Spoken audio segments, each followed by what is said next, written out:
কথা নতুন আপডেটে আমরা দেখব যে কথার প্ল্যানে স্মৃতি ফিরে সঞ্চিতার। বিস্তারিত জানতে সম্পূর্ণ ভিডিওটি লাইক দিয়ে দেখতে থাকুন। কথারে গুড়ালে পৌঁছে বাড়ির ভেতরে ঢুকতেই নির্মলাকে দেখে অগ্নি বলে, নীলস, আমাকে চিনতে পারছো? আমি অগ্নি বউ। তারপরে অগ্নি এক এক করে সবার পরিচয় করিয়ে দিতে থাকে, কিন্তু কথার পরিচয় না জানালে কর্তামা বলে আরেকজনের সাথে পরিচয় করিয়ে দিই। অগ্নি পরিচয় দিতে লজ্জা পাচ্ছে। এই মেয়েটি হলো কথামা, অগ্নির বউ।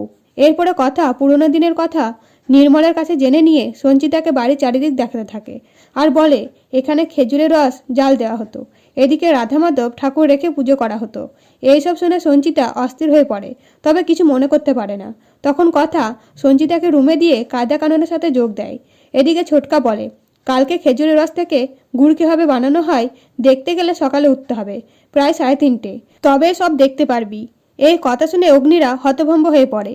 এর পরের দিন পুজোর জায়গা গুছিয়ে রাধা মাধবকে অগ্নি আর কথা একসাথে জায়গা মতো রেখে দেয়। শুধু তাই নয়, সঞ্চিতার স্মৃতি ফেরানোর জন্য অগ্নি রাধা মাধবের পুজোও করে। তো বন্ধুরা, নতুন নতুন আপডেট পেতে অবশ্যই সাবস্ক্রাইব করুন। ধন্যবাদ।